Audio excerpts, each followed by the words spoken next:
자, 출발해 보도록 하겠습니다. 오늘의 주제, 국제사회의 의미와 특성. 먼저 국제사회라고 하는 게 도대체 무슨 말인지, 그리고 국제라는 말은 무엇인지 단어 정리부터 하면서 출발을 해보도록 할게요. 국제사회, 이게 무슨 말인지 알려면 일단 국제가 무슨 뜻인지부터 알아야 되잖아. 국제라는 건 길게 말할 필요도 없어요. 정말 간단한데 여러 나라와 관련이 있음, 혹은 여러 나라와 관계가 있음, 그런 상태. 여러 나라, 한 개의 나라가 아니라 두 개든 세 개든 아무튼 두 국가 이상과 무엇과 관련이 있으면, 무언가 관련이 있으면 그걸 국제라고 얘기하는 거예요. 예를 보면은 쉽게 이해할 수 있잖아. 첫 번째, 국제결혼. 우리가 국제결혼이라고 하는 건 뭐야? 결혼은 남자 여자 둘이서 하는 건데 이 두 사람이요 각각 다른 나라 사람이라는 거예요. 그러니까 A라는 나라 사람과 A라는 나라 사람이 결혼하면 그건 국내 결혼이 되는 건데요. A라는 나라 사람과 B라는 나라의 사람이 결혼하면 그건 국제결혼이 되는 거죠. 여러 나라와 관련이 있으니까. 그 다음 두 번째, 국제전화. 이것도 마찬가지야. 내가 서울에 사는데 저기 부산에 있는 나의 어머니에게 전화를 했어. 이건 국내 전화잖아요.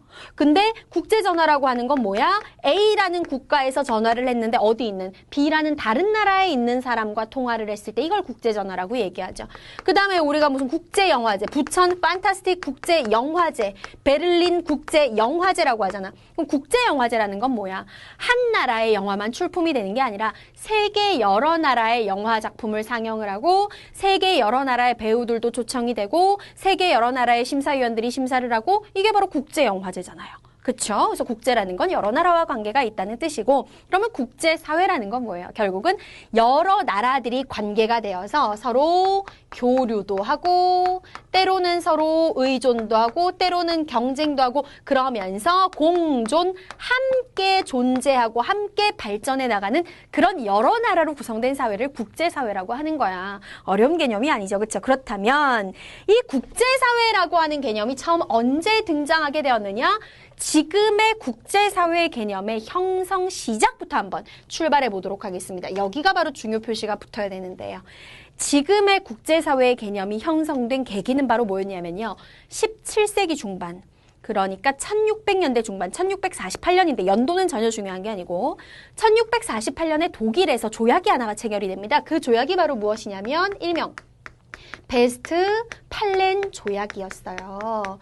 자, 여러분들 기억나는지 모르겠어요. 베스트팔렌 조약이라는 게 아마 너희들 역사할 때 세계사 파트에서 그 종교개혁이라는 거 배웠을 거야. 역사 배울 때 뭐 루터 등장하고 칼뱅 등장하고 종교개혁으로 인해서 유럽에서 종교 간의 싸움이 붙고 이 모든 것들이 이제 정리가 되면서 종교의 자유를 허용받게 된 게 베스트팔렌 조약의 체결이다. 그게 계기였다 했는데 국제사회, 국제정치하다가 베스트팔렌 조약이 왜 등장하느냐? 간단하게만 얘기할게요. 지금은 우리가 뭐 역사를 공부하는 게 아니니까 간단하게 얘기하면은 베스트팔렌 조약이 체결되기 이전까지는요. 당시에 유럽에 있는 국가들의 지배자, 지도자, 그러니까 왕 같은 존재들이 아니라 가장 파워를 크게 가지고 있었던 영향력이 강한 사람이 바로 크리스트교의 수장이었던 교황이었단 말이에요. 그래서 우리가 지금 생각할 때는 한국 문제는 누가 결정합니까? 한국 문제는 한국 대통령이랑 정치인들이 결정하잖아요. 일본의 어떤 국내 문제들 주요한 것들은 누가 결정합니까? 일본에 관련된 문제는 일본 총리, 일본 정치인들이 결정하잖아. 중국 문제는 중국 정치인이 결정하는 거고 미국 문제는 미국 정치인이 결정하는 거야. 당연한 거라고 생각을 하지만 그 당시엔 안 그랬다라는 거지. 각 나라의 가장 그 나라를 이끄는 지도자, 권위자가 아닌 교황의 파워가 강했고, 그러니까 교황이라고 하는 존재가 이 나라 일에도 간섭하고 결정을 하고 이 나라 일에도 간섭하고 결정하고 그랬었다라는 거죠. 근데 베스트팔렌 조약이 체결되면서 이제 뭐 신앙의 자유가 인정되고 이건 역사 시간에 배우는 거고, 그게 아니라 또 하나 중요한 게 뭐냐? 더 이상 교황이라고 하는 존재가 각 나라의 그 나라 문제에 더 이상 개입하거나 결정할 권한을 갖지 않는다라는 거예요. 모든 각각의 나라는 자기 나라 일을 자기 나라 스스로 결정할 수 있는 독립된 권한을 인정받게 되는데 그 권한을 우리가 주권이라고 얘기하고, 국가의 문제를 그 나라의 권한, 결정할 수 있는 권리를 가진 나라 스스로가 결정할 수 있는 이러한 시스템을 주권국가라고 얘기를 하는 거야. 즉 베스트팔렌 조약이 체결되면서 그때를 계기로 자기 나라 문제를 스스로 결정할 수 있는 주권을 가진 국가의 개념, 지금의 국가의 개념이 등장을 하게 된 거고요.